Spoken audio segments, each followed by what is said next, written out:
Hello, everybody. I feel very honored to talk to you today about Mars in case of science and science fiction. So we're taking a little flight to the moon with the spaceship, coming back on Earth, and then we go to Mars. This is a little voyage I'm taking you today. So let's go to the moon. People came from all over the world to Florida, hoping to catch a glimpse of the first capsule that will take astronauts to the moon. First time in human history, an encounter with another celestial body. The journey to the moon takes 3 days, and the astronauts experience things they never felt before, such as weightlessness. After this heroic voyage, the ship did safely splash down in the Pacific Ocean, opening a new chapter in human history. So, what do you think when this has happened? Like, I hope you think of the Apollo mission, 1969. But, of course, I wouldn't talk about this if this wouldn't be wrong, because actually, it happened 100 years before. It happened 1865 in a prophetic novel of Jules Verne. And he was able to correctly portray the size of the capsule, the location of the launch, and even the method of landing back. The only major flaw was he thought they would travel on a gigantic cannon instead of a rocket, liquid-fueled rocket that we know today. So how was this possible? How could he, was it a lucky guess? Was he very talented or real a prophet? Actually, of course, he was not. He just was really interested in science. He read a lot of scientific journals. He had friends like Edgar Allan Poe was his friend from literature, but he knew a lot of people in the science industry back in the time. And so I don't know, maybe I was reading too much science fiction journals, or I was looking too much movies, but I wanted to build a spaceship 2015 for my diploma in fine arts, but I was not trained to do to create an actual spaceship, and I had not so much friends in fundamental research or in research at all. They were all artists, and I decided, because I was reading a lot of Jules Verne in my childhood, I decided to apply this method into modern times, into my time, like to talk to scientists, to visit labs. And so I did this. I went to the Max Planck Institute in Garching. It's next to Munich, and they're focusing. They're focusing on plasma research, actually mostly on plasma fusion. So I talked to the professors. They gave me a presentation, what the research is about, and I found out that plasma, it's a state of matter, of course, you know, and it's actually 99.999% of the observable universe that we know, and it's a good electrical conductor. Fusion power, it's the future of clean and safe energy, and also you have it in your body, like it's in a microcosm, like blood plasma, cytoplasma. So it's all over the place, and I thought this is a cool name, and I was really inspired, and I thought this is perfect. So I built actually a spaceship. I thought it's the most beautiful spaceship I know, but it didn't work. You know, it was just, you could go in this room, but it didn't fly anywhere. But still, I built it for fine arts. It was okay. It works like a stage or something. But I wanted to do more of it. And so this is the space of it. And of course, there wasn't only the spaceship. I did all the research, so I put it in a journal. This was actually the plasma one. And it was more a personal portfolio than a real magazine. So the next step was, yeah, to build this platform, this art and science platform, because I realized there's so much power in the combination of art and science, like Jules Verne used it, like I experienced it recent years. So I put it all together and I developed it over the years. So there came out the next plasma. I collected more art and science projects from all over the world and continued last year Plasma 3, and of course I developed it for all advices, different media platform. And I'm like the collector of all these curiosities of art and science, like I presented you with Jules Verne and the moon, but of course in our time, like you can see here, plasma rockets, it's like the electric car for space, something like this. And yeah, now in 2 weeks we're gonna publish Plasma 4, and it's about all the topics. I think the TNW is about artificial intelligence, bionics, space exploration, technology and art.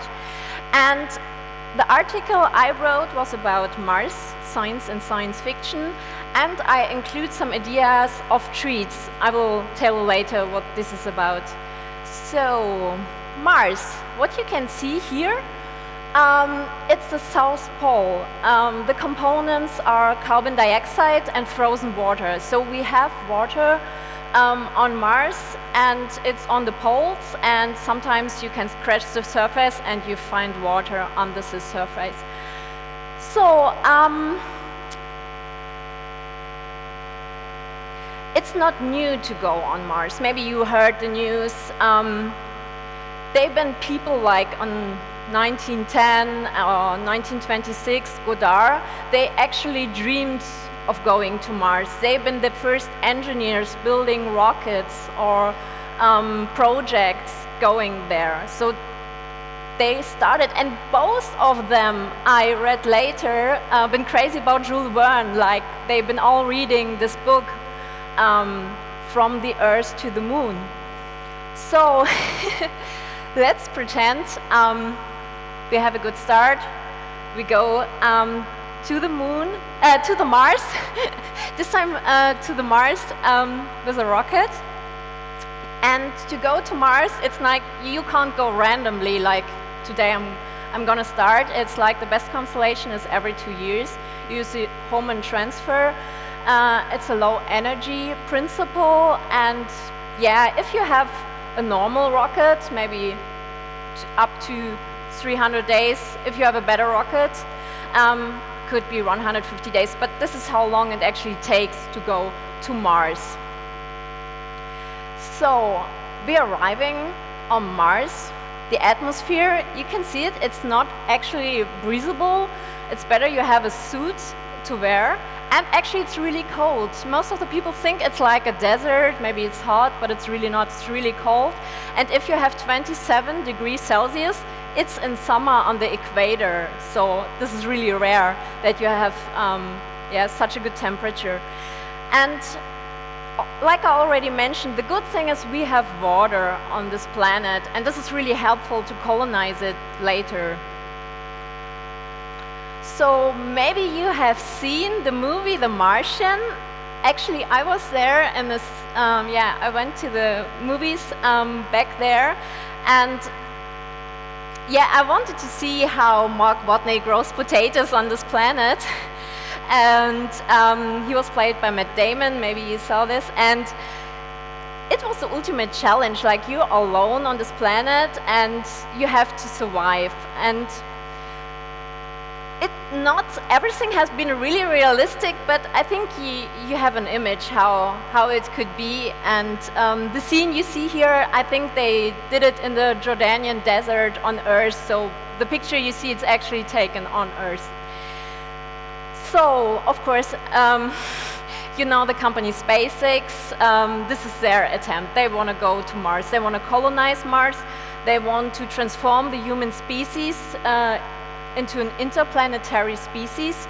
And yeah, the first step towards Mars. This was the Falcon 9 rocket, and I love the fact that it's named after the Millennium Falcon.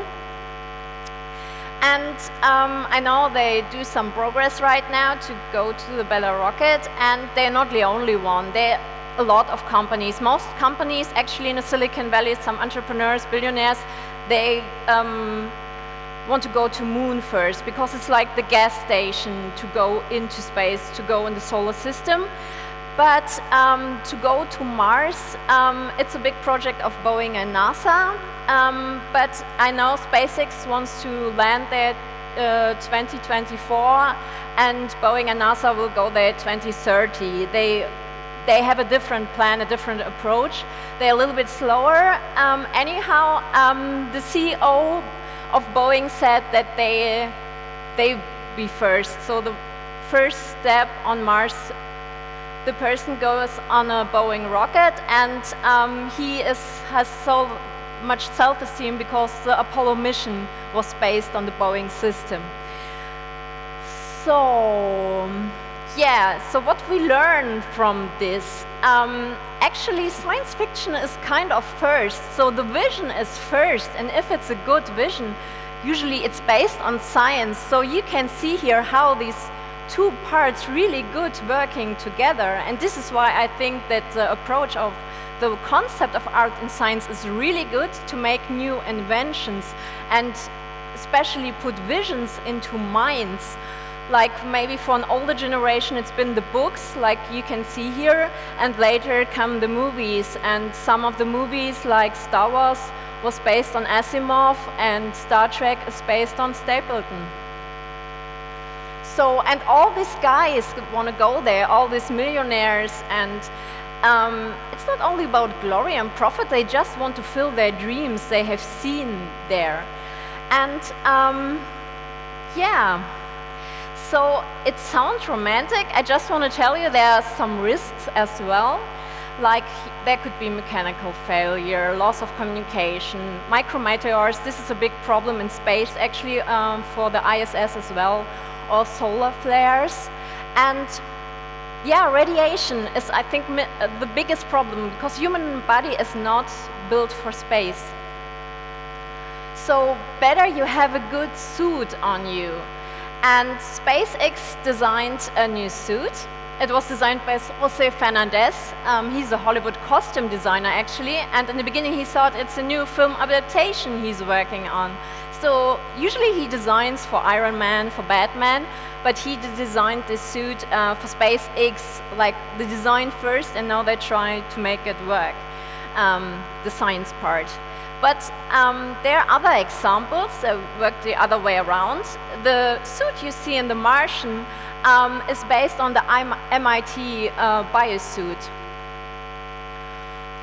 So it's not only the suit. They worked on with a research institute. It's also the Explorer, the vehicle, like the rover.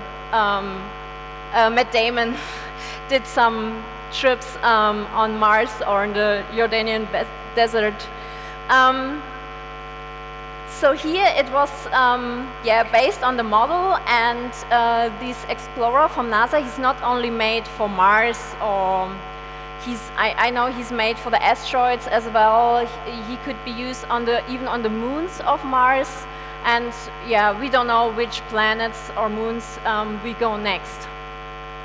So yeah, the plan for 2024 of SpaceX is to go to Mars City to yeah, build a colony, domes, go there by the BFR, the Big Falcon rocket. I know that another name exists, but I don't know if it's allowed to say it here. And this is a really huge rocket. You can carry 100 people with this rocket.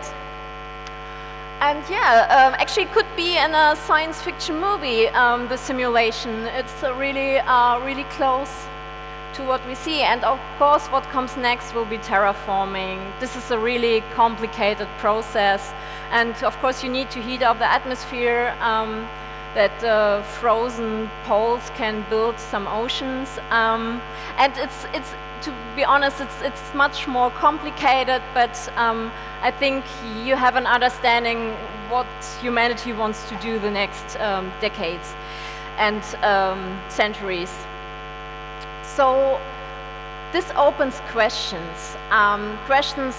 Yeah, you can see it in this science fiction series, The Expanse. I think it's a dark version, but I think you know what I'm talking about. If we like colonizing Mars, it will have some, it will change actually, like economies, politics, and yeah, what we are, what's humankind. And so I think these are really important questions we have to think about, and yeah, we have to deal with that.